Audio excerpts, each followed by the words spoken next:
Si les parece, iniciamos formalmente. Buenos días y buenas tardes a todas las personas presentes a través de este seminario Zoom. Ofrezco un saludo virtual a las personas representantes de las diversas instancias universitarias locales y, por supuesto, a las personas miembros de organizaciones internacionales que hoy nos vean o escuchen.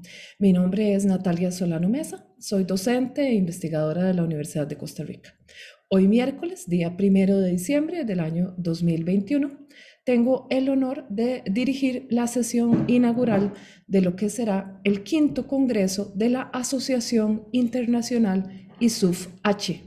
Me acompañan el doctor Javier Monclús, presidente de la Asociación ISUF-H y también profesor catedrático de la Facultad de Ingeniería y Arquitectura de la Universidad de Zaragoza en España, el doctor Orlando Arrieta, decano de la Facultad de Ingeniería de la Universidad de Costa Rica, la doctora Zohra Sasa Marín, directora de la Escuela de Arquitectura de la Universidad de Costa Rica, y la doctora Helga von Breyman Miranda, directora del 5º Congreso ISUF-H, y a quien en gran medida debemos la organización de este evento.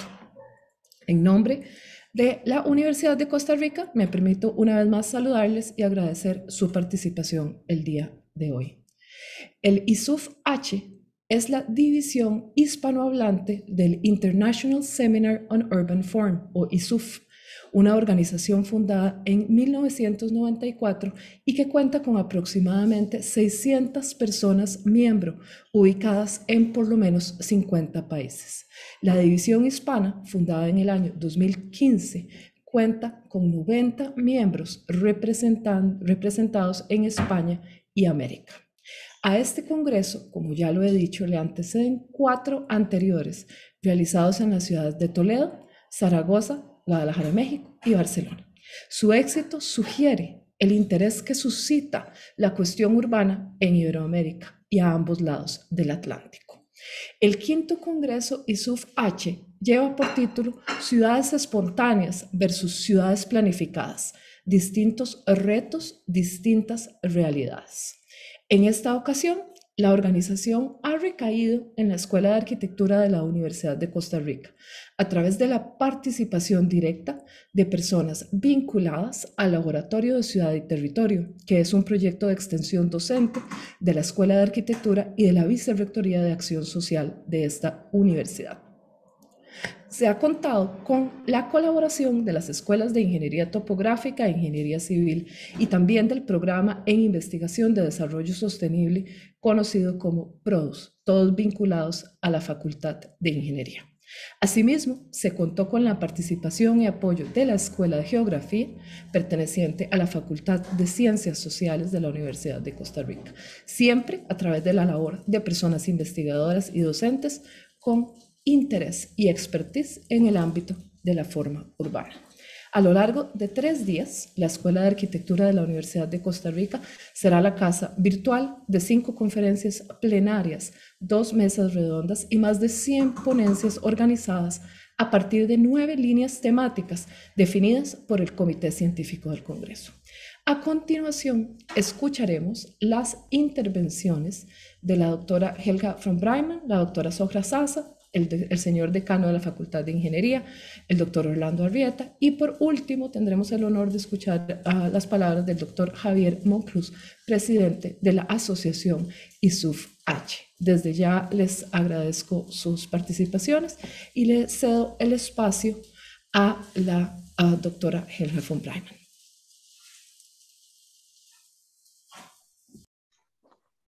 Muy buenos días a todas y todos.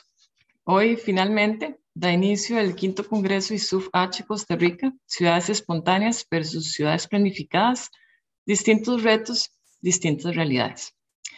La temática elegida para el Congreso propone como eje central una reflexión crítica sobre los procesos de urbanización planificada y urbanización espontánea, en el cual se fomente un abordaje de las ciudades como expresión de organización social, económica, ambiental y cultural, enfatizando en el carácter ideológico de la urbanización y subrayando su continua transformación como resultado de construcciones complejas.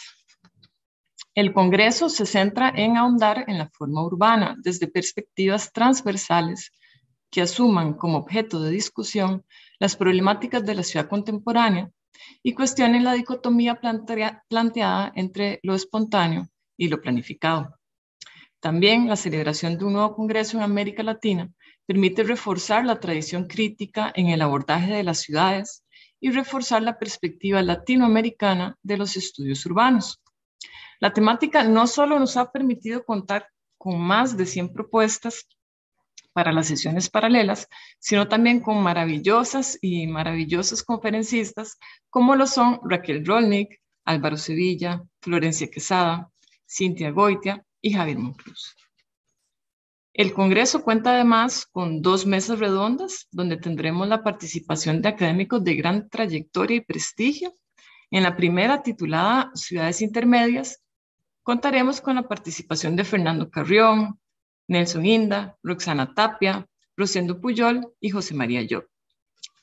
La segunda mesa, titulada Forma Urbana y Sostenibilidad, contará con la participación del profesor José María Esquiaga, Doris Tarchopoulos, María Teresa Pérez Cano, José Rosas Vera, Vicente Colomer, Javier Monclús, Pablo Martí, Francés Pere Miquel y Borja Ruiz Apilanes.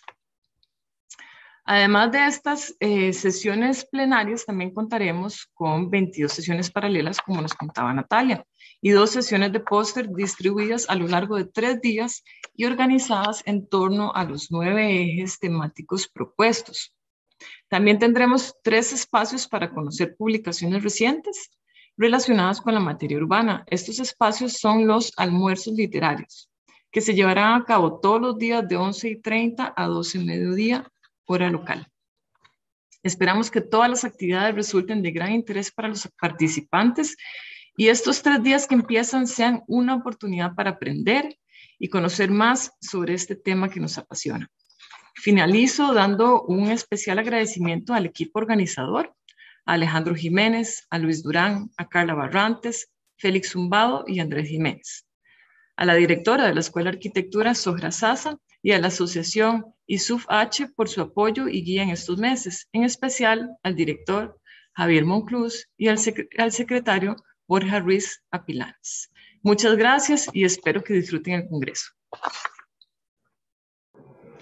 Muchas gracias, Helga, por tu intervención. A continuación, le cedo la palabra a la directora de la Escuela de Arquitectura, la doctora Sohra Sasa Marín.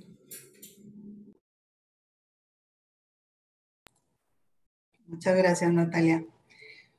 Bueno, buenos días y buenas tardes para todos y todas. Le doy la cordial bienvenida al doctor Monclús, al doctor Orlando Arrieta, el decano de nuestra facultad, a la doctora von Breiman y a la doctora Salas por facilitarnos este evento.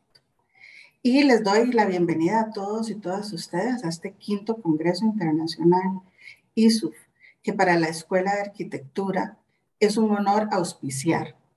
Principalmente es un honor auspiciar esta segunda edición en un país hispanohablante y latinoamericano.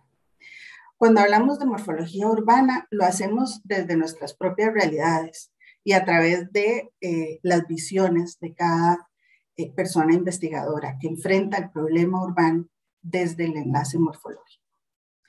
Este evento que inicia ahora será una demostración de ello. Una reunión de personas expertas de distintas latitudes hispanohablantes debatiendo entre las diferencias de esas ciudades espontáneas y planificadas que componen lo urbano y definen la manera en que nos relacionamos e incluso las formas de estudiarlas. Una vez más tendremos la oportunidad de fortalecer la red experta, reforzando alianzas y estableciendo nuevos vínculos que nos permitan compartir conocimientos a partir de las experiencias de estas diversidades urbanas que nos enlazan como región y a la vez nos distinguen con las particularidades. Las circunstancias sanitarias a nivel mundial pues, nos han obligado una vez más a formular este 5º Congreso de manera virtual. Aprovechemos las ventajas que nos ofrece esta modalidad y reforcemos esas alianzas con los espacios que podamos. Estoy segura de que esta oferta que ha meticulosamente organizado y estudiado el equipo organizador de este evento.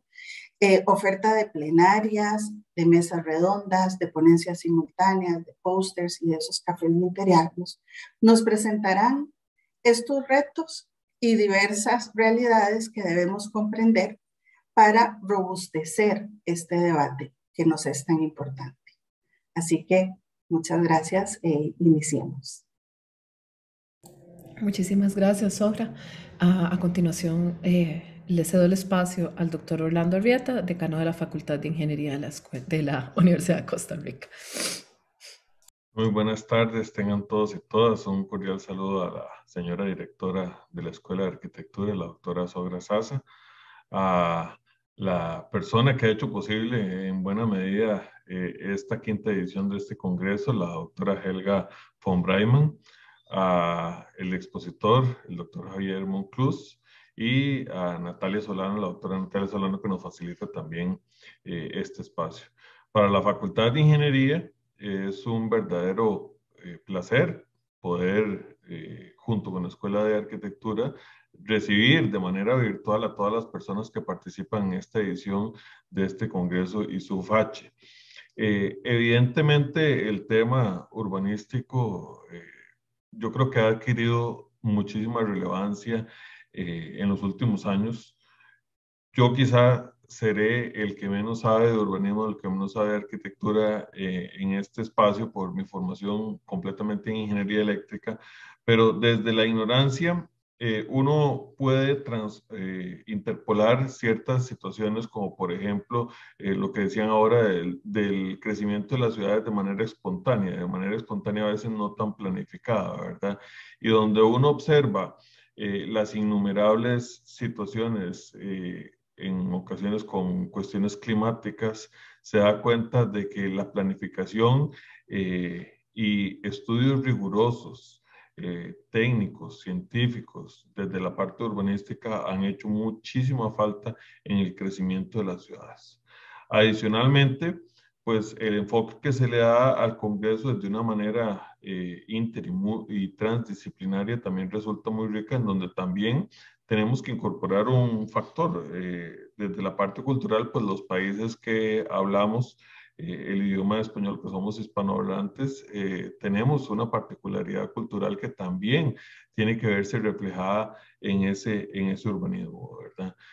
Sin duda alguna, es una oportunidad muy buena también para, siendo la segunda ocasión que el Congreso se alberga en un país de Latinoamérica, para mostrar esas particularidades también que como región latinoamericana podemos aportar a todos los temas y especialmente en el tema del urbanismo.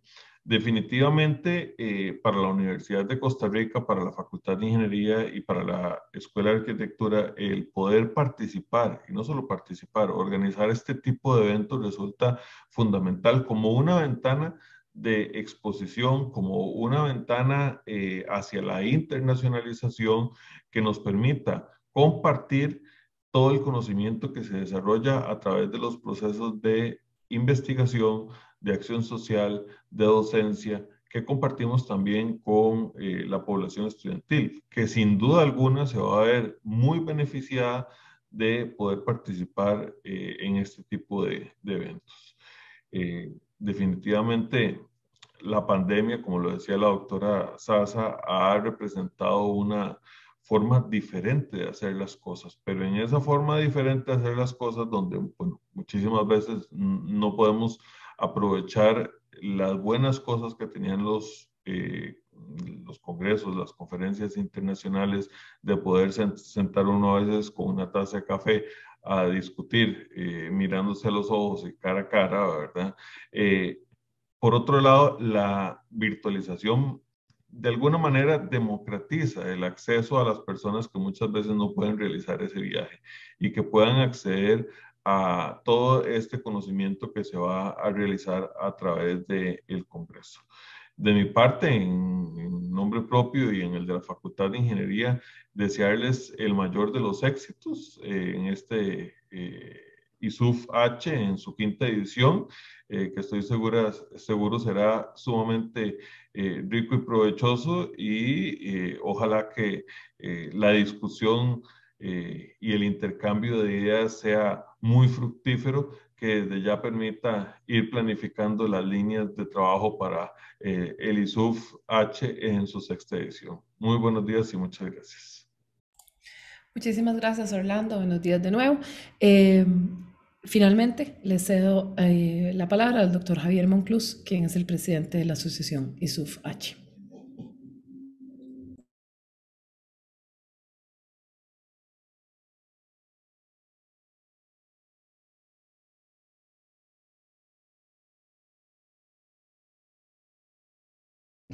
Sí, ahora sí, sí. Sí. Bueno, pues sí, buenas tardes de nuevo desde aquí y buenos días en Costa Rica y en Latinoamérica. Es un placer estar aquí con todos ustedes y quiero decir, estar aquí en el ciberespacio nos habría gustado mucho más haber estado en San José de Costa Rica ahora mismo. Y, en fin, es verdad que hay ventajas para hacer el evento tal como hay que hacerlo, telemático, pero bueno, seguro que perdemos algunas cosas y podemos ganar otras. En fin, muchas gracias a todos y a todas por la asistencia, por la conexión, esta variante presencial, semipresencial. Me gustaría decir que es una satisfacción ver cómo se va consolidando la red y especialmente con este quinto congreso. Ya se ha comentado, después de los 4 anteriores en Toledo, Zaragoza, Guadalajara, México y el último en Barcelona. Muchas gracias, en primer lugar, a las personas que iniciaron hace ya algo más de un lustro este proyecto, con Vicente Colomera a la cabeza, cuando se decidió organizar esta red regional dentro del International Seminar of Urban Form, con esta dimensión hispanohablante, también cultural.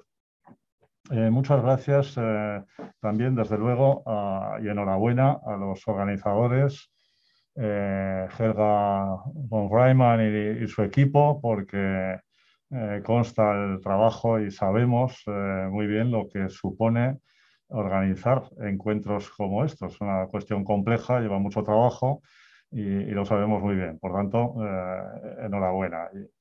Y sobre todo porque a pesar de todas las dificultades, pues se garantiza la participación, que es lo importante, aunque sea a distancia. Entonces, bueno, a mí la verdad es que, en fin, enhorabuena es un placer, desde luego, y escuchar las palabras de la directora y del decano de la escuela en Costa Rica, porque consta que es muy importante. En fin, esperamos tener la ocasión de, ya lo diremos al final, de encontrarnos de verdad en un siguiente encuentro, que será en Madrid el año que viene, y veremos si podemos vernos de verdad. Entonces, bueno, de momento yo creo que eso es todo. No sé, cuando quieran, pues podemos comenzar con la conferencia. Muchas gracias, ¿no? Muchísimas gracias a todos y a todas por sus intervenciones. Damos por inaugurado oficialmente el quinto congreso de la asociación ISUF H. Será un aplauso silencioso dadas las circunstancias, pero oficialmente queda inaugurado este congreso. Y en unos 5 minutos, a las 8:30 en punto, tendremos la conferencia plenaria inaugural de este congreso, que estará también a cargo del doctor Javier Monclús. Mientras tanto, les vamos a compartir a las personas que están atendiendo a esta sesión las redes sociales del congreso y la página web donde aparece desglosada la actividad temática de estos 3 días.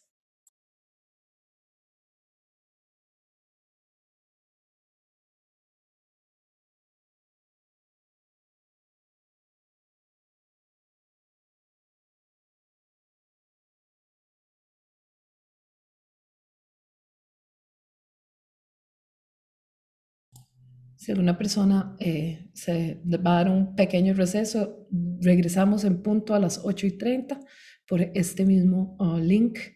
Si alguien necesita estirar las piernas o cualquier cosa, pues bueno, nos vemos a las 8:30 para dar inicio a la primera plenaria del Congreso.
La silenciar y ahora yo.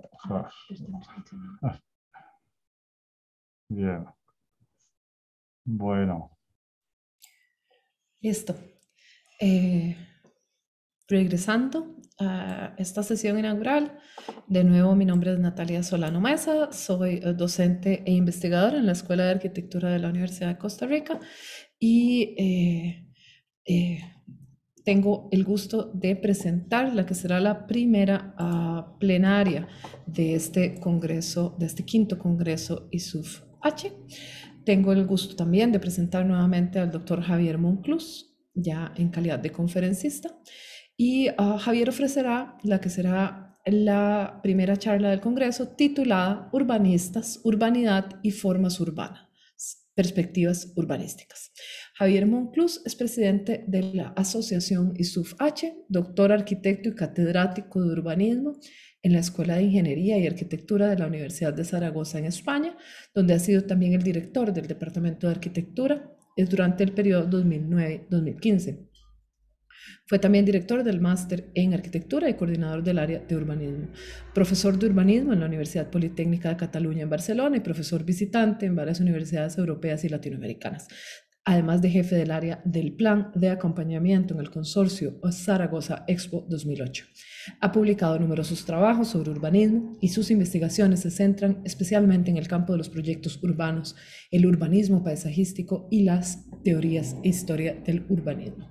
La charla Urbanistas, Urbanidad y Formas Urbanas, Perspectivas Urbanísticas realiza un análisis intencionado de textos y proyectos que permite comprobar cómo algunas visiones urbanas contemporáneas son deudoras de los debates desarrollados en los años 60, en el siglo anterior, mientras, otras resultan más innovadoras. En cualquier caso, dice el resumen de la conferencia, es preciso revisar los discursos sobre la urbanidad y las formas urbanas, valorando su eventual vigencia o su obsolescencia, teniendo en cuenta cuáles son nuestros retos actuales. Sin más, le cedo el espacio a Javier Monclús, dándole desde ya un enorme agradecimiento. La conferencia tiene una duración de 1 hora. Imaginamos unos 40 minutos de presentación para luego poder tener un espacio de discusión y preguntas. Muchísimas gracias. Adelante, Javier. Bien, muchas gracias. Vamos a ver si buenos días de nuevo. Compartimos aquí. ¿Dónde está? A ver si, porque nosotros utilizamos Zoom normalmente, utilizamos... ¿Se oye bien? Se oye perfecto. Sí, no, porque utilizamos... Y ya estás compartiendo pantalla sin problema también. Sí, utilizamos otros sistemas.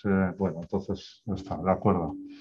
Bien, vamos a ver, probando por aquí y por allá. Un momento.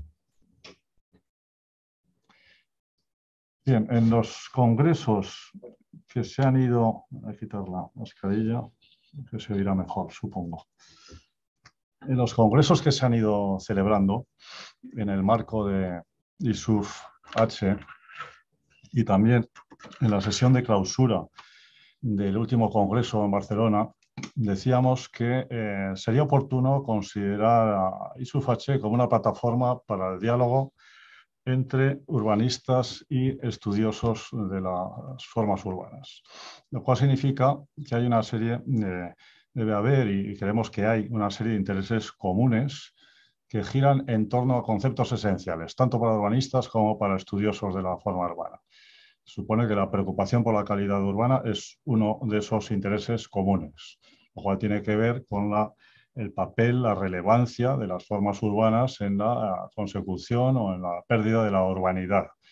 Por tanto, urbanidad nos parece que es uno de esos conceptos clave que se refiere a calidad e intensidad de la vida urbana. El término resulta, sabemos, un resbaladizo y ha sido utilizado con significados diferentes en diversos contextos disciplinares. El debate, la verdad es que emerge con fuerza el debate sobre la urbanidad en los inicios del urbanismo moderno y pasa a primer plano en determinados momentos y ciclos del discurso urbanístico. Eso es lo que ocurre sobre todo a partir de los años 80 del pasado siglo, tanto en los textos de los autores como en los proyectos urbanos de las últimas décadas. Por tanto, parece oportuno explorar esas relaciones entre búsqueda de la urbanidad y formas urbanas, y hacerlo desde una perspectiva urbanística, porque también ha habido más bien perspectivas de tipo histórico, sociológico, etcétera, ¿no?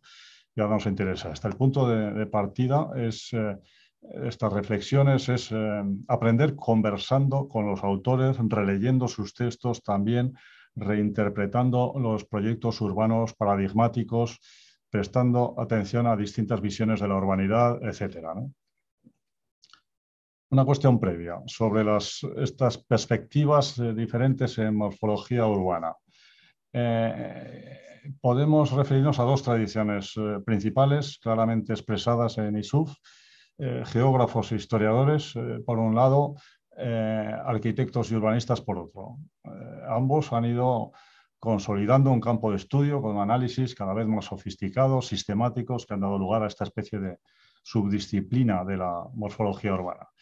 Como he sabido, en el International Seminar of Urban Form, nuestro marco de referencia, se produjo una convergencia entre estas dos líneas, me parece interesante, entre profesores británicos de la escuela de Consen y Whitehan y la de arquitectos italianos Muratori, Caniggia, fundamentalmente. Esta segunda escuela, tradición, caracterizada por un método en el que el análisis está siempre estrechamente vinculado con el diseño urbano. Las dos tradiciones están en la base de una parte importante de las aportaciones de las últimas décadas, a las que se han ido añadiendo otras perspectivas y otras escuelas. Jeremy Whitehan, el padre intelectual del ISUF H y recientemente fallecido en junio de este año, en la conferencia de Glasgow, se refería a dos escuelas más, a la francesa de Versalles, a la norteamericana de Berkeley, y otros han reivindicado más escuelas. Por supuesto, la alemana, seguramente la más importante, de principios del 20, pero también la holandesa, la portuguesa, la española, etcétera, ¿no? Y tenemos ya, pues, por lo menos una decena de escuelas, sin contar otros de las redes regionales de ISUF. Y en realidad, como decía Joan Vilagrasa, geógrafo español, decía que es que los estudios sobre la forma urbana no están en ningún lugar. En el caso de España, seguramente extendible al ámbito latinoamericano, pero en el fondo están en todas partes. Y, por tanto, podemos considerar que los estudios sobre formas urbanas están en ámbitos muy diversos. De este modo, reivindicamos el interés de otras miradas, quizá no tan científicas, menos elegantes que una ciencia, como decía Bernardo Secchi, pero que forman parte de los saberes urbanos contemporáneos. Entonces, bueno, podemos revisar brevemente estas miradas no científicas de los urbanistas, entendidos también en sentido amplio, es decir, todos aquellos que reflexionan o intervienen en la ciudad, que se ocupan de las formas urbanas. En fin, un repaso rápido con un recorrido panorámico, solo para poner en relación distintos discursos y cruzar las miradas.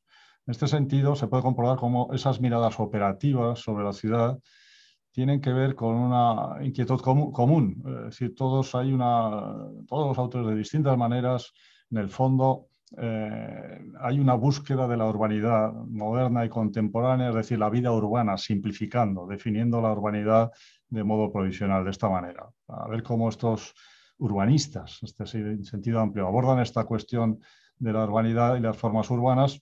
Podemos releer los textos de forma intencionada, comparada, cruzada, con esta perspectiva urbanística amplia y transversal, y con un método que se utiliza muchas veces, y que suele dar resultados, que es el del emparejamiento, proceder a hacer parejas de autores y de textos, no para establecer filiaciones estrechas, sino para ponerlos en diálogo, tanto por analogía como por contraste, ver qué relaciones hay. Comenzamos por los autores y luego vemos los proyectos y episodios urbanos.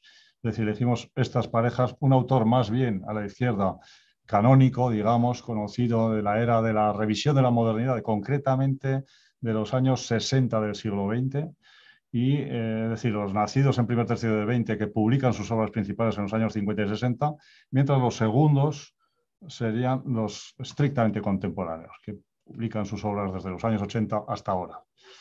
En fin, un primer tándem, pues podemos emparejar estos dos autores, Jane Jacobs y Richard Sennett, la activista y pensadora urbana Jane Jacobs y el sociólogo urbano Richard Sennett. Bien, todo el mundo lo conoce, pero Jane Jacobs en los años 50 y 60 reaccionaba frente a las tendencias del urbanismo moderno y se mostraba a favor de la ciudad compacta, de las formas urbanas tradicionales, suficientemente densas y diversas, Para Jacobs, urbanidad y complejidad de la vida urbana eran incompatibles con las nuevas formas urbanas modernas. Jacobs reivindicaba la vitalidad urbana como característica básica para que las ciudades funcionaran. Y para ello se proponía analizar las ciudades en la vida real, con el objetivo de entender qué principios podían promover esa vitalidad o, por el contrario, cuáles los desincentivaban, ¿no? Jacobs defendía la idea muy clara de que una intensa vida en la calle constituía el núcleo de lo que se entiende por urbanidad, que la autora definía de forma brillante y elegante como el ballet de las aceras, ballet de la acera.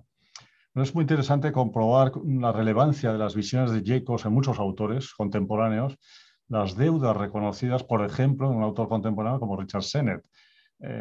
Dice y se proclama, en cierto modo, dice, soy deudor de las visiones de Jane Jacobs, en particular con su noción de la ciudad abierta, pero a la vez reconoce, dice, la imposibilidad de la vuelta atrás, es decir, implícitamente a las formas urbanas tradicionales. Dice, ahora no se concibe el crecimiento lento, la adaptación, la acumulación. Nos resulta sentimentalmente atractiva, pero en el medio construido moderno la ruptura es inevitable. En realidad, Sennett reflexiona sobre relaciones entre ciudad vivida y ciudad construida. Ese podría haber sido el título más intencionado, la versión en español de su último libro, Dwelling and Building, que es Construir y Habitar. Se tradujo así en la versión en castellano. Un segundo tándem podría escribirse en una de las líneas del Congreso, exactamente con ese título: Desigualdades y exclusiones socioespaciales en la conformación de la ciudad. Henri Lefebvre de Bernardo Secchi. Para Lefebvre, la vida urbana, la sociedad urbana, para lo urbano, no puede prescindir de una base práctico-sensible, de una morfología. Dice, el derecho a la ciudad no se puede concebir como un simple derecho de visita, como un retorno a las ciudades tradicionales. Solo puede formularse como un derecho a la vida urbana transformada, renovada. Es fundamental esta precisión de Lefebvre, el derecho a la vida urbana, como significado último del derecho a la ciudad, no como un derecho de retorno a la ciudad tradicional. Es un pensamiento urbano muy contemporáneo, aunque por supuesto hay que actualizar su pensamiento y mantenerlo vivo, como dice Pacuo, en un mundo que es distinto ahora. Bien, podemos referirnos a otros autores, pero también desde la arquitectura y el urbanismo se encuentran argumentaciones sólidas, además de los sociólogos, geógrafos, David Harvey, etc. Hay autores como Bernardo Secchi, el libro casi póstumo, el último que publicó, La ciudad de los ricos y la ciudad de los pobres. Como sugiere el título, Secchi pues aborda los problemas de un urbanismo directamente relacionado con sectores desfavorecidos de las ciudades. El tema de la desigualdad, que era una de las preocupaciones centrales. Secchi, quien afirmaba que la desigualdad era la primera y prioritaria cuestión urbana. Se refiere no solo a los barrios de autoconstrucción, las favelas, los slums o las divisiones de communities, sino a toda una serie de injusticias espaciales que distribuyen a las personas en función de su nivel adquisitivo. Claro, la originalidad de Secchi dentro del pensamiento urbano reformista reside en admitir la responsabilidad del planeamiento urbanístico en las injusticias espaciales y en su capacidad para incidir de una manera o de otra, sobre todo en la eliminación o reducción de esas desigualdades. Un tercer tándem podría emparejar a dos autores muy centrados en la dimensión cultural de los hechos urbanos, dimensión cultural en el sentido amplio, aunque desde perspectivas que podrían parecer casi contrapuestas. Aldo Rossi, por un lado, Dolores Hayden, por otro. Aldo Rossi enunciaba la dimensión arquitectónica de la ciudad como una condición imprescindible para la formulación de una teoría correcta de los hechos urbanos. En la arquitectura de la ciudad dedica un capítulo a la memoria colectiva. Introduce consideraciones que se aproximan al conocimiento de la ciudad, por tanto de su forma, y se apoya para ello en la memoria colectiva de Hallwachs para decir que la ciudad misma es memoria colectiva, la memoria de los pueblos. Y como la memoria está ligada a los hechos y los lugares, la ciudad es el locus de la memoria colectiva, es decir, la permanencia de los hechos urbanos. Por su parte, Dolores Hayden se interesa por la potencia de los paisajes urbanos ordinarios, la preservación de la memoria histórica, un interés por las historias asociadas al paisaje urbano ordinario, focalizando su atención en lo que ella llama the power of the place, el poder del lugar, es decir, el poder de los paisajes urbanos ordinarios para alimentar la memoria histórica de los ciudadanos, reconociendo la diversidad social, de raza, de género, para potenciar usos compartidos comunitarios del espacio urbano. Bien, la combinación de arquitectura, historia social y preservación del patrimonio tangible o intangible se convierte de esta manera, con esta mirada, en un eje fundamental para comprender el entorno construido como producto cultural, social, económico, físico, basado, entre otras cosas, en la percepción de los ciudadanos, con una aproximación más inclusiva, más atenta a la especificidad de los lugares. Y, por tanto, se pueden emparejar dos formas distintas de lectura de las formas urbanas, del paisaje urbano, que, sin embargo, tienen en común esa atención a los paisajes ordinarios, lo que, como dice Dolores Hayden, puede también estimular nuevas aproximaciones al diseño urbano. Desde una óptica caracterizada por la búsqueda incesante de las buenas formas urbanas, por las relaciones entre espacios públicos y vida urbana, vamos a emparejar a estos otros dos autores, correspondientes a esas dos generaciones, uno canónico, Kevin Lynch, y otro más estrictamente contemporáneo, Jan Gehl. En la visión de Kevin Lynch sobre la buena forma urbana importan algunas palabras clave. Él dice, hay unas palabras mágicas. Como dices, la forma, estas palabras mágicas son, dice, para la buena forma urbana es vital, es sensible, está bien adecuada, es accesible, está bien controlada. Y también habla desde el punto de vista que nos interesa, de muchas otras cosas. Pero el mensaje, sobre todo, es muy claro. Un paisaje urbano legible que permita una buena orientación espacial favorecerá la vitalidad del espacio urbano y del espacio público. Por el lado de Jan Gehl, la preocupación por la débil urbanidad, la pérdida de urbanidad ocasionada por los desarrollos producidos por el urbanismo funcionalista, también está en la base de sus preocupaciones. Es un autor que expresa muy claramente su visión de esta manera. Dice, primero la vida, luego el espacio y por último los edificios. Al revés nunca funciona. Claro, es muy interesante porque es una de las ideas centrales de Jan Gehl, otros arquitectos también, pero Jan Gehl lo expresa muy bien, arquitecto danés, que está en el centro de un cambio de paradigma que apunta a la recuperación de la dimensión humana de las ciudades a través del espacio público, etcétera, ¿no? El diagnóstico aquí también está claro. La pérdida de urbanidad se asocia a las formas urbanas de baja calidad y su recuperación atiende a ciertas condiciones y relaciones entre formas y vida urbana. El siguiente tándem pueden formar una pareja de arquitectos, en este caso españoles, ambos catalanes, José Lluís Sert y Manuel de Sola Morales. En este caso, el emparejamiento no es tan aventurado, porque el segundo, Manuel de Sola Morales, fue en cierto modo discípulo del primero durante su estancia en Harvard, al final de los años 60 ya. En el discurso de Sert se puede diferenciar que hay una primera etapa que se muestra como actor principal y divulgador del urbanismo funcionalista moderno, presidente de los CIAM, etc. Pero tiene otra etapa posterior, en los años 50 en adelante, en la que se interesa por la vida de la comunidad. Y la palabra clave es community, en inglés comunidad, es la palabra clave, la teorización de corte organicista de este segundo Sert. Es la vida de la comunidad que se teoriza sobre todo en este CIAM octavo en 1951, dedicado al corazón de la ciudad. Tiene un gran protagonismo con los proyectos de centros cívicos y unidades vecinales en ciudades latinoamericanas como nuevos paradigmas, etc. Es ahí donde Sert, creo, sugiere una reinterpretación interesante de la vida urbana y de la experiencia de la urbanidad en ese nuevo contexto.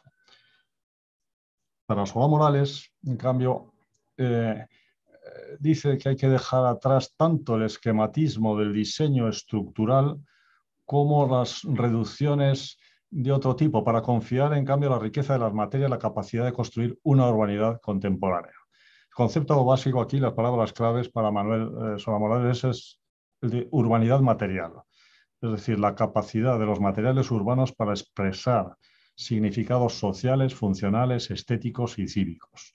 Es decir, la noción de urbanidad se vincula claramente con la de calidad urbana en sentido amplio.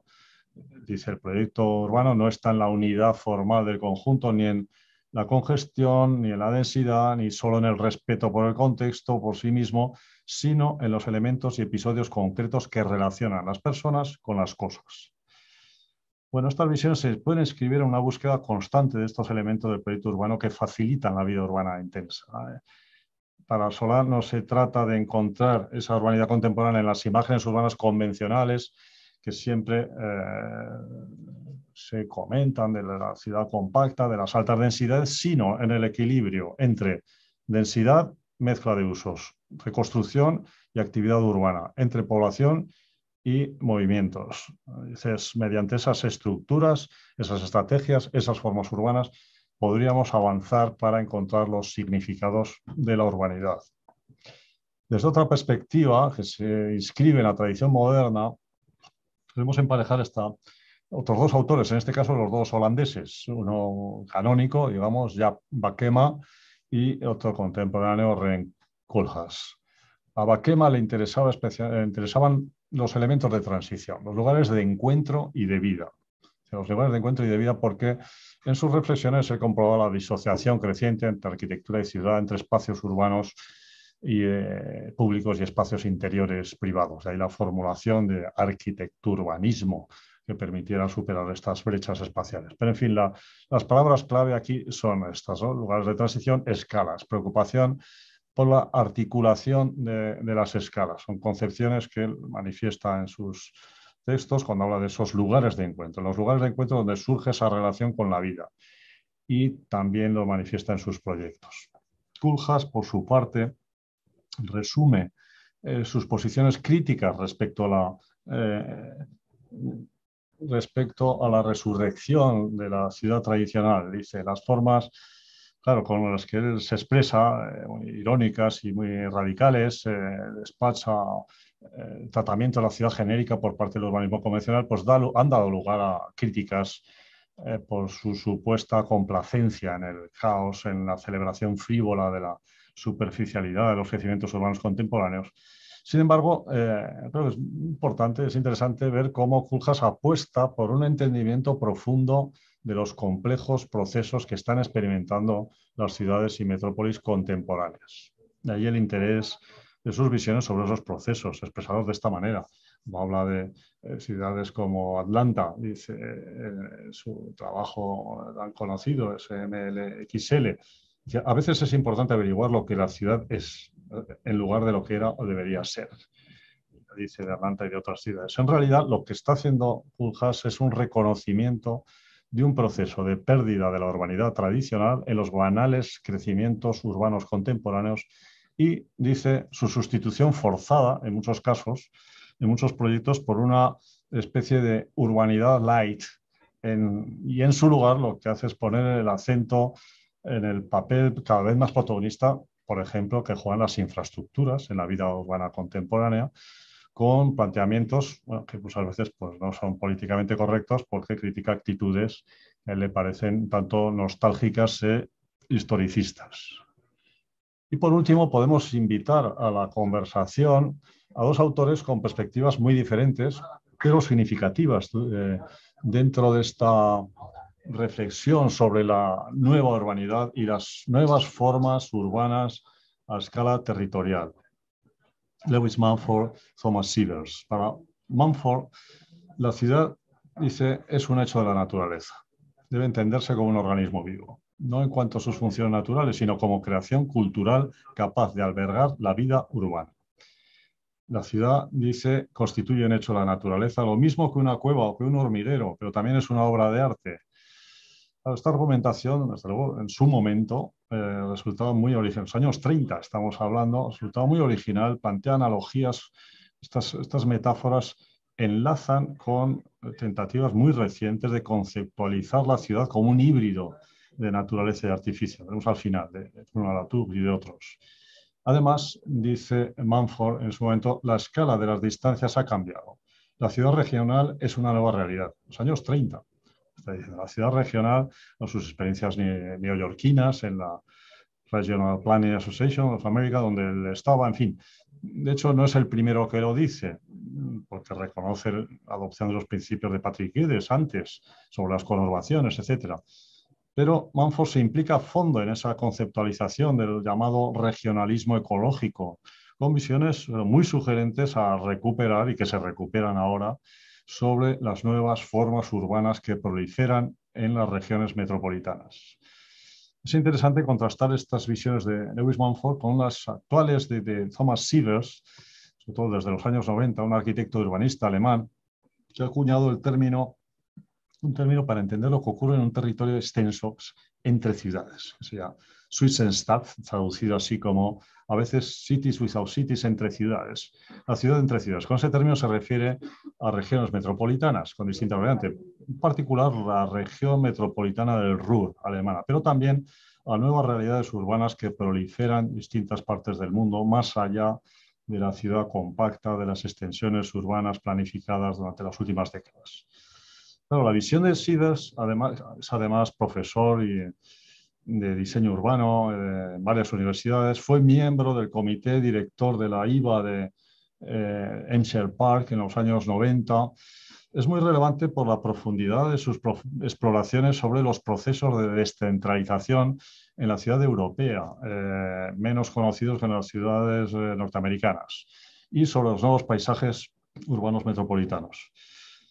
Además, los esfuerzos que hace para sintetizar estas nuevas formas urbanas, las aportaciones de Sievers se sintetizan en las condiciones que para él debe reunir una buena forma urbana, una buena ciudad. Es decir, la urbanidad, la centralidad, la densidad, la mezcla de usos y la ecología. Pero en primer lugar la urbanidad, de esas 5, ¿no? Respecto a la urbanidad, su tesis fundamental es clara y rotunda. Él dice, la urbanidad ha pasado, incluso en Europa, de ser un hecho fundamental para la vida a ser una meta cultural a la cual aspirar.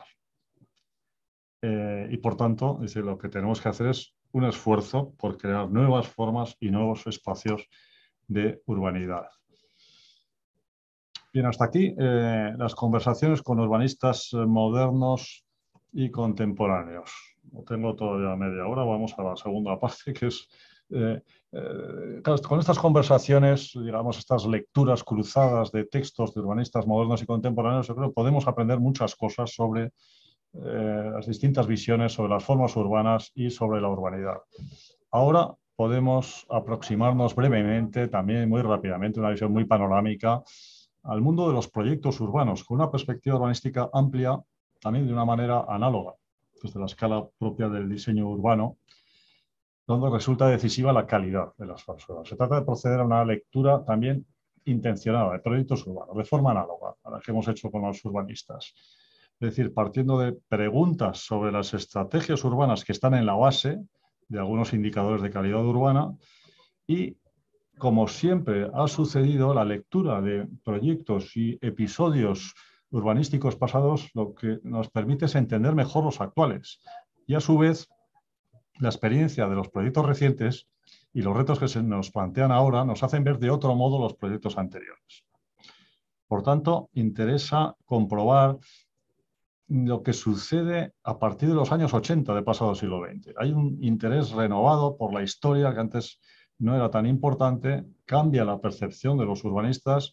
A partir de esa década emerge con fuerza una revisión de los proyectos que se analizan en las historias del urbanismo, que se habían considerado poco hasta entonces. La historiografía urbanística dominante destacaba los que se inscribían en la tradición moderna.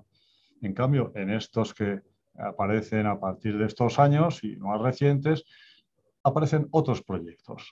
Se ponen en valor, se reconsideran proyectos que recuperan o que actualizan las formas urbanas tradicionales. La portada del libro de Lampugnani,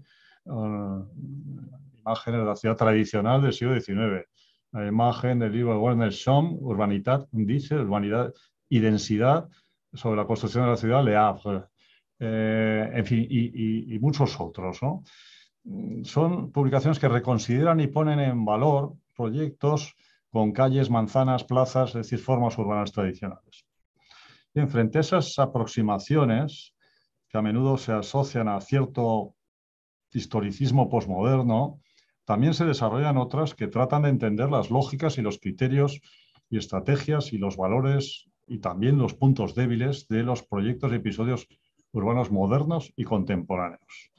En arriba estarían estos, desde este cartel famoso de la Bienal de París, a la Recherche de l'Urbanité, a la búsqueda de la urbanidad. En 1980, a partir de ahí aparecen todos estos trabajos y estas visiones muy sólidas, muy importantes. Pero también en la serie de abajo, digamos, más ecléctica, estarían los que pretenden una lectura más integradora, más transversal, que incluyen también los proyectos y los principios del urbanismo moderno y los episodios de distinta naturaleza.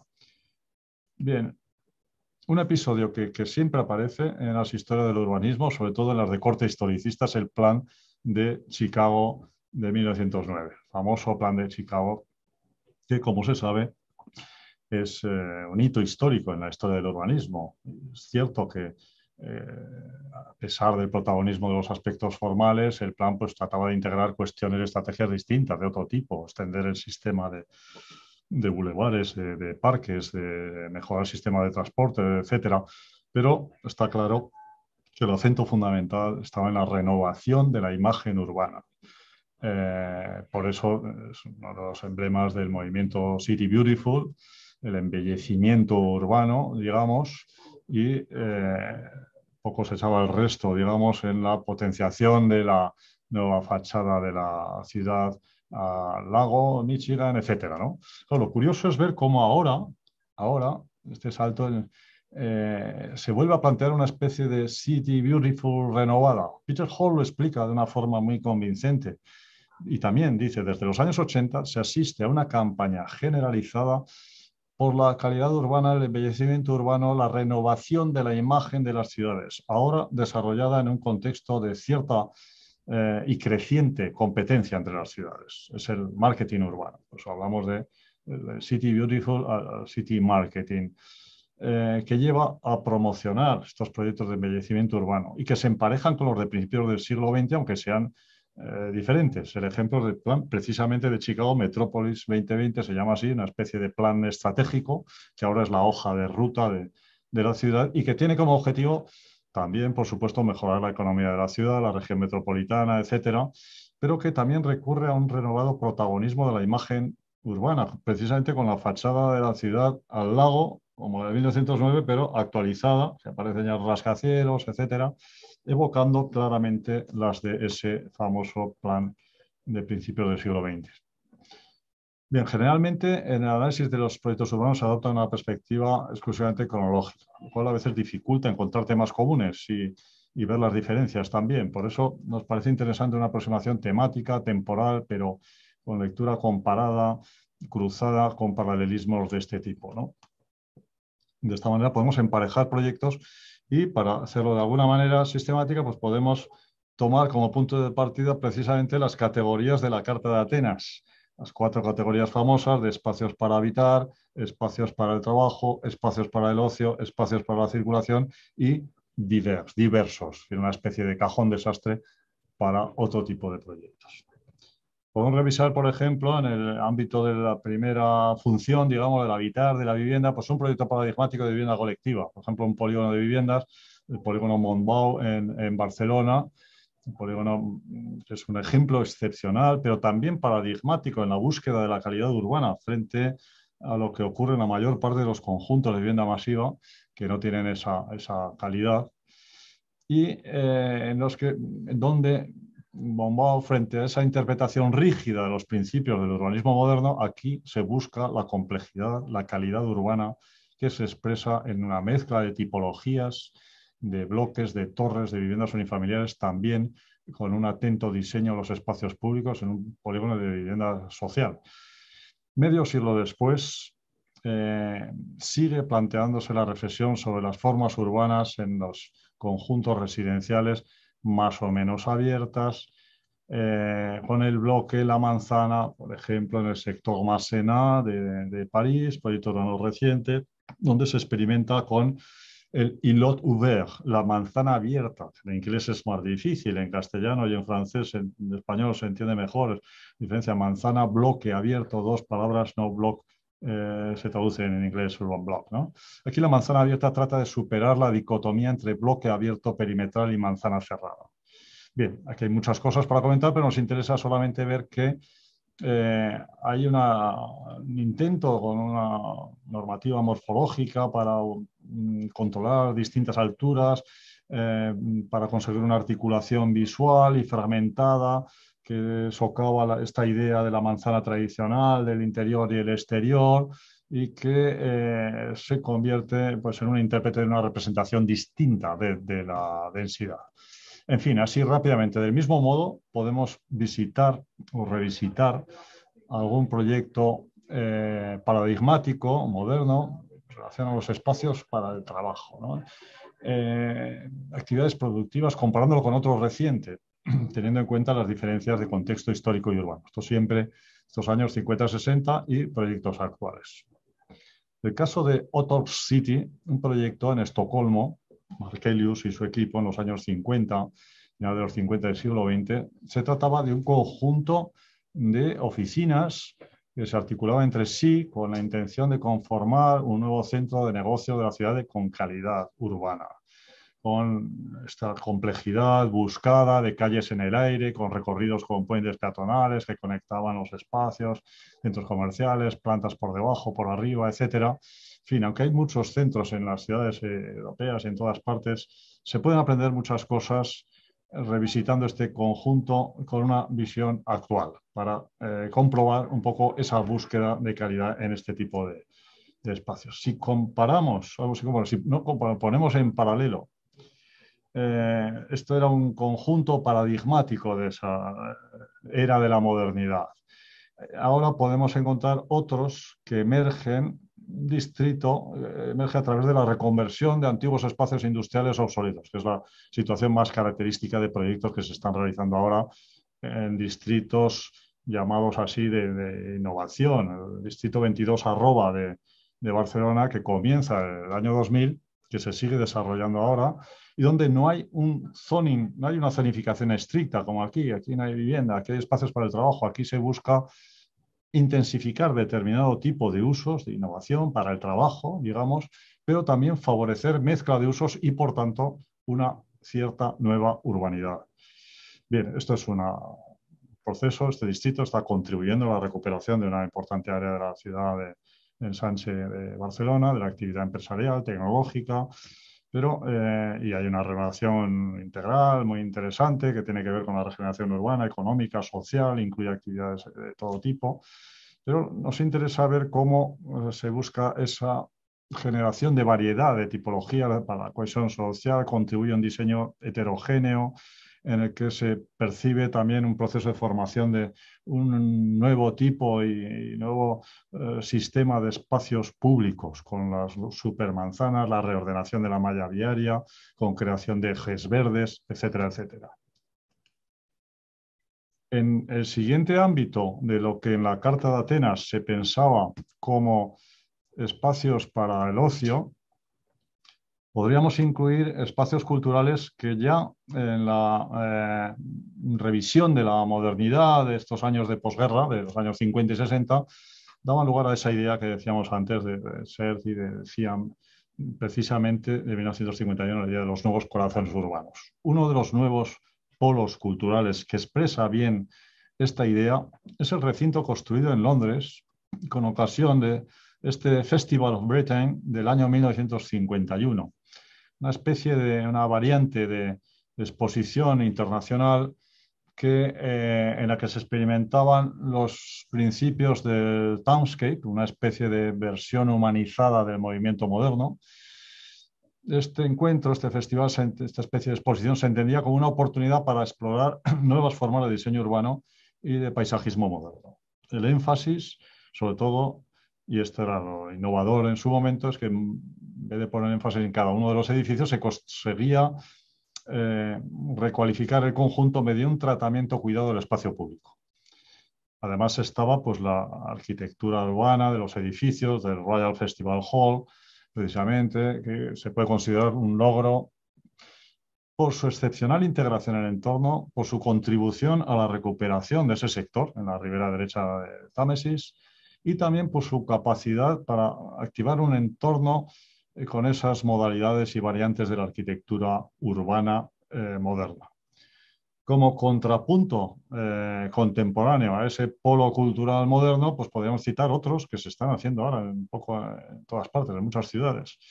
Podemos elegir el caso de Oslo, porque es significativo, porque integra todas esas dimensiones presentes en la ciudad, en los principios de diseño de estos conjuntos, sobre todo de espacios culturales, aportando calidad urbana a la ciudad. También aquí la operación se inscribe en una estrategia más ambiciosa, que es la de, un poco como el caso de Londres. Esto se inscribía en la recuperación de la ribera del Támesis, aquí es la recuperación del waterfront, del frente litoral, del frente marítimo, del puerto de Oslo, ¿no? Y aquí se trata pues, de aportar calidad urbana a la ciudad. El edificio de la ópera, en particular, Snoeta, no es solo un icono que cambia decisivamente la imagen de la ciudad, sino que se concibe como un proyecto urbano y paisajístico. En fin, se podía comentar, muy conocido, un gran éxito, porque sobre todo funde el espacio público, integra el espacio público del waterfront. Y como complemento el que ahora se acaba de inaugurar el Museo Munch de Juan Herreros y compañía, un edificio que también dentro de esa estrategia conforma ese polo cultural que enriquece las formas urbanas y tiene esa intención de buscar una nueva urbanidad, aportar una nueva urbanidad a un sector que se había ido convirtiendo en residual, como ocurre en los espacios portuarios de muchas ciudades. Y por último, en el ámbito de esta cuarta función, espacios para circular, para la circulación, para las infraestructuras, también podemos contrastar los proyectos más destacados de mediados del siglo, años 50, 60, con proyectos actuales. Por ejemplo, el plan para el centro de Filadelfia, de Edmund Bacon y compañía, con colaboración de Louis Kahn, es un episodio de gran interés porque representa una visión compleja y relativamente equilibrada entre las propuestas que se basaban en criterios de eficiencia viaria y de transporte y de circulación y otras que tratan de recualificar los espacios públicos, a la vez que proponen operaciones de renovación urbana sustanciales. En fin, un episodio que tiene mucho interés y si ahora vemos lo que ocurre en algunas ciudades en este ámbito, si vamos a Copenhague, es una ciudad realmente laboratorio avanzado desde hace tiempo, incluso a cierta distancia con otras ciudades europeas y de otros lugares del mundo, porque hay, por un lado hay una continuidad, por otro lado hay una renovación constante. La continuidad, aquí vemos el plan de los dedos, el famoso Finger Plan, plan de los dedos de Copenhague, que se sigue actualizando. Y eso es lo interesante. Hay este factor de continuidad y hay unos elementos de innovación muy importantes. Este plan, pues había, en fin, ya saben, el sistema radial, cuñas verdes que tratan de introducir la naturaleza en la ciudad, etcétera. Y eso ha permitido el control, un cierto control del crecimiento urbano durante más de 70 años.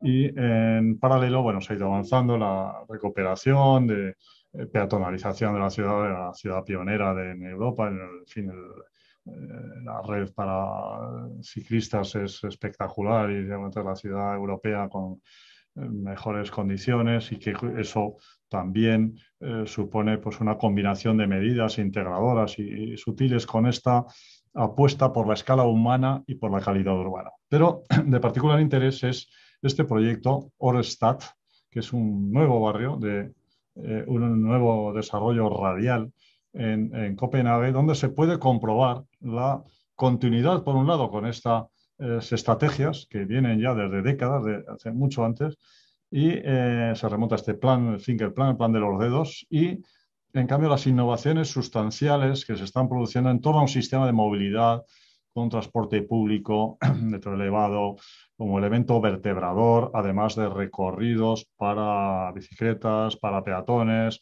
poniendo siempre en segundo lugar, haciendo compatible, pero muy secundario, el sistema de accesos en automóvil, etcétera. Y por ahí se pueden establecer y entender un poco las continuidades y los cambios, ¿no?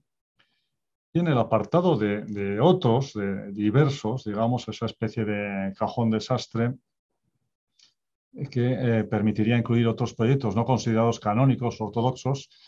Claro, aquí las palabras clave serían estas, ¿no? Proyectos urbanos y paisajísticos integrados. Y podemos contraponer el famoso Emerald Necklace, collar de perlas de Boston, con el Hempstead Park de ahora, ¿no? Sistema de Olmsted tan conocido que ahora llamaríamos una infraestructura verde. Entonces no se llamaba así. Y ahora en todas partes porque conectaba, en fin, parques, espacios verdes, lagos, espacios fluviales como un sistema conjunto. No hace falta insistir en esa vigencia y ver las variantes actualizadas de ese tipo de actuaciones integradoras que vemos en ciertos proyectos como este del espectacular de IVA de Hempstead Park, el ámbito de intervención de 17 ciudades, un área de 70 kilómetros de longitud, donde de forma muy novedosa se abordan multitud de temas urbanísticos y paisajísticos.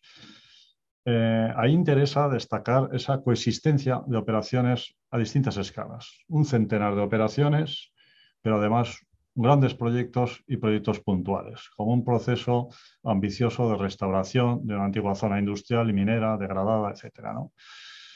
Precisamente donde estaba Thomas Sievers como uno de los dentro del equipo directivo de IVA. Y por último, podemos poner en paralelo otros episodios recientes en los que se observan estrategias análogas a pesar de las diferencias en los contextos urbanos. Son proyectos estrictamente contemporáneos que se pueden considerar todavía en proceso y ahí está un poco la paradoja de eventos temporales que por su naturaleza son efímeros, como las exposiciones internacionales, y que sin embargo se plantean como proyectos urbanos estratégicos con efectos más que duraderos, como se comprueba ahora.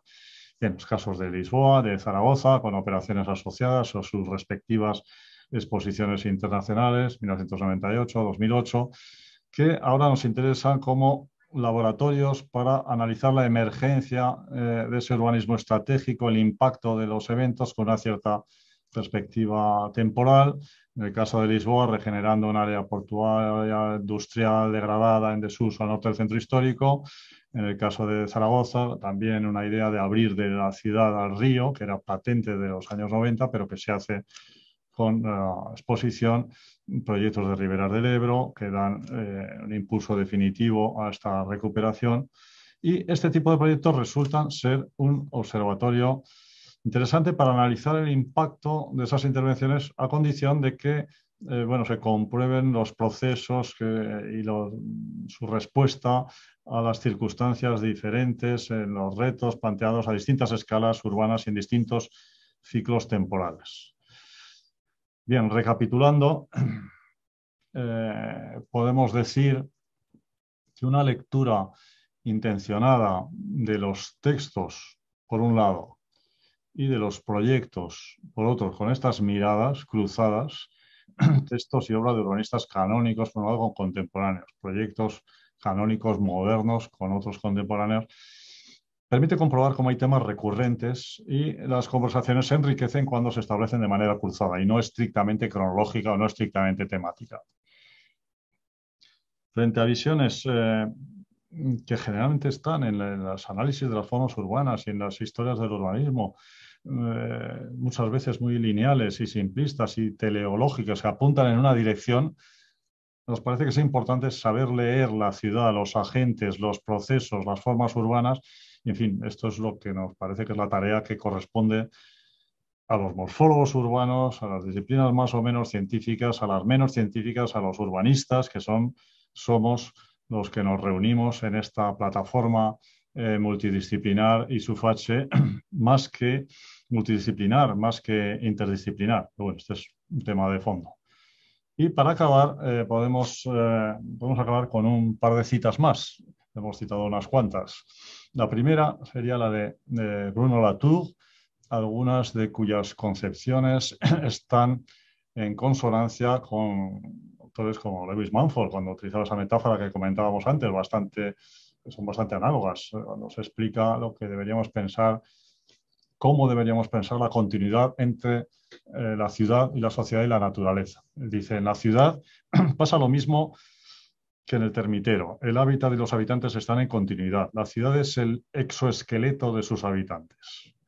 Esto se ve, tiene mucho que ver con esa visión de Lewis Mumford, la ciudad como hormiguero, extensión, naturaleza y ciudad, etcétera, ¿no? En sus obras más recientes, Bruno Latour, todavía más ahora, a raíz del confinamiento con el coronavirus, Bruno Latour se interesa, ya desde antes, un tema que a nosotros nos tiene que interesar mucho, que es la responsabilidad de los modernos, dice, sobre un desarrollo que se ha producido por encima de las posibilidades del planeta. Dice Latour, ahora podemos ver que la crisis del coronavirus es un ensayo general para el inminente cambio climático. Dice, todo ello, en fin, le lleva a repensar las relaciones entre los humanos y las cosas, con implicaciones y consecuencias sustanciales. Al final dice, hay que inventarlo todo otra vez, el derecho, la política, las artes, la arquitectura, las ciudades. Último libro, Donde estoy, una guía para habitar el planeta. Una segunda cita, ya la de William Mitchell, un arquitecto y profesor que falleció hace unos años. Estuvo durante años en el Departamento de Arquitectura y Urbanismo del MIT, donde fue decano en los años 90. En una de sus obras, hace 20 años, expresaba una visión bastante optimista en relación a las posibilidades de lo que él llamaba una nueva urbanidad. Estaba ya en el título del libro. Este libro decía Utopía en versión española, vida urbana, Jim, pero no la que nosotros conocemos.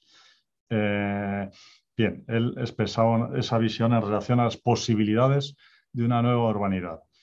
El siglo XXI, decía, podemos basar la condición de urbanidad civilizada menos en la acumulación de las cosas, más en el flujo de información, menos en la centralidad geográfica y más en la conectividad electrónica, menos en la expansión del consumo de recursos escasos y más en la gestión inteligente.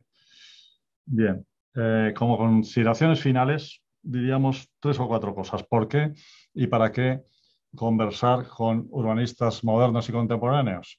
Bien, pues nos parece, decíamos que una lectura intencionada y comparada de estos textos producidos por urbanistas modernos y contemporáneos muestra esa coexistencia de visiones implícitas o explícitas sobre condiciones de las buenas urbanas y la urbanidad. Por su lado, analizando los proyectos y episodios paradigmáticos, tenemos conocimientos valiosos para ver su impacto, sus puntos fuertes, sus debilidades, con una perspectiva urbanística crítica.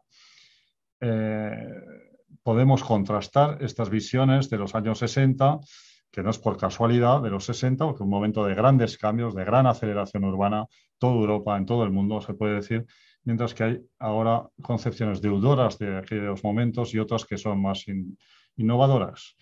Y en cualquier caso nos parece que es preciso, es necesario revisar los discursos de todas estas tradiciones modernas, valorando su eventual vigencia, las que son vigentes ahora y las que no son tan vigentes, que se han pasado y son obsoletas.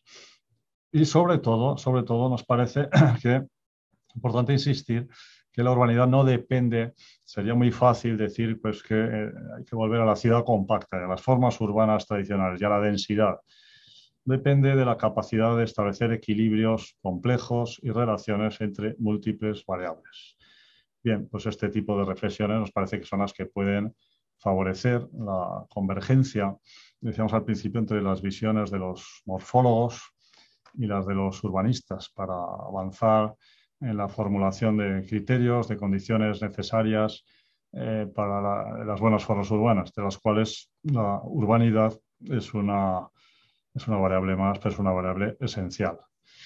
Pues nada más, creo que ya hemos superado un poco el tiempo previsto. No sé si unos minutos. Muchísimas gracias, Javier, por esta intervención que me parece que hace un recorrido bastante comprensivo por la cuestión de la forma urbana, especialmente desde una perspectiva europea. Me pregunto, valga la redundancia, si existen algún comentario o preguntas de parte del público. Pueden hacer preguntas en este momento a través del chat. Vamos a ver si hay alguna consulta.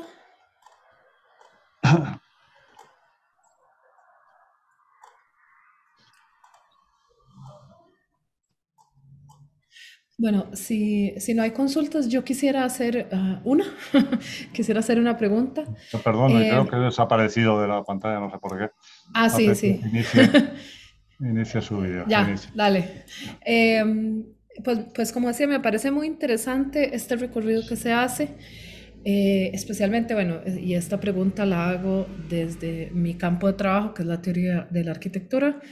Me parece muy interesante cómo esta reflexión acerca de la forma urbana hace uso y se informa de textos y referencias que normalmente se considera forman parte de la teoría de las teorías de la arquitectura puras y duras, como es el caso de Koolhaas y de Aldo Rossi. Sí quisiera hacer una consulta acerca de lo que yo entiendo como una diferencia entre disciplina científica y no científica que haces a lo largo de la charla. Me gustaría uh, consultar cómo se definen estos campos disciplinares científicos y no científicos en cuanto al estudio de la forma urbana. ¿Cuáles serían esas diferencias, quería decir? Exacto. Bueno, no, yo creo que es interesante porque eh, hay desde el principio de los inicios de la morfología urbana en el mundo alemán de principios del siglo XX, ya se empieza a hablar de una nueva disciplina o subdisciplina, por tanto científica, ¿no? Después, en los inicios del ISUF, nuestro International Seminar of Urban Form, en los años 90, pues también, ¿no? Weihan y la tradición de Consen y ahora, bueno, el presidente de la asociación, Víctor Oliveira, ¿no? Publicaciones, libros de comienza, diciendo, bueno, esto es una disciplina científica. En fin, hay un debate, yo creo que muy interesante y que también, por otro lado, me parece que personajes como Bernardo Secchi, con una reflexión profunda, eh, dice estas cosas que comentaba al principio. Dice, bueno, hay que empeñarse en el urbanismo. Dice, no es una disciplina científica, es discutible, pero es lo que dice, me parece interesante. Y en cambio, el saber urbano, hay saberes urbanos, no tiene por qué ser, en fin, menos ni más, aportan visiones muy interesantes. Y vamos a decir, no es una disciplina científica porque no tiene unos métodos comparables. Y en cambio, dice, por ejemplo, Paola Vigano era bueno, socia del estudio en algunos trabajos, pues, se habla de esa manera, del conocimiento urbanístico a través de muchos frentes, ¿sí? De la práctica y de la teoría y la generación de conocimiento de otra manera. Entonces, en una plataforma como esta me parece muy interesante ver cómo somos, ya se demuestra ahora, y cómo podemos ser capaces de aumentar y establecer ese diálogo entre disciplinas muy científicas, donde participan geógrafos, participan sociólogos, participan arquitectos en el campo de la morfología urbana con métodos científicos, utilizan space syntax, utilizan determinado tipo de métodos, y hay otras visiones, digamos, bueno, pues no son científicas, pero pueden ser igualmente interesantes. Es un poco esa discusión, ¿no? Fondo Ya, del mensaje. muchísimas gracias. No sé si hay alguna otra consulta en el chat. Si no la hubiere, pues damos por cerrada esta conferencia inaugural. Sí, porque queda Y un minuto y creo sí, que ya vamos muy puntuales, muy bien. vamos muy puntuales, demasiado puntuales. No, nunca está mal. Muy bien. Bueno, muy bien. Muchas gracias, Javier, por esta conferencia inaugural y muchas gracias a todas las personas que han asistido a la inauguración del quinto Congreso. Gracias a vosotras. Muy bien. Muchas gracias. Cerramos la sesión entonces y pues estén atentos y atentas al programa. Nos vemos luego. Nos vemos enseguida.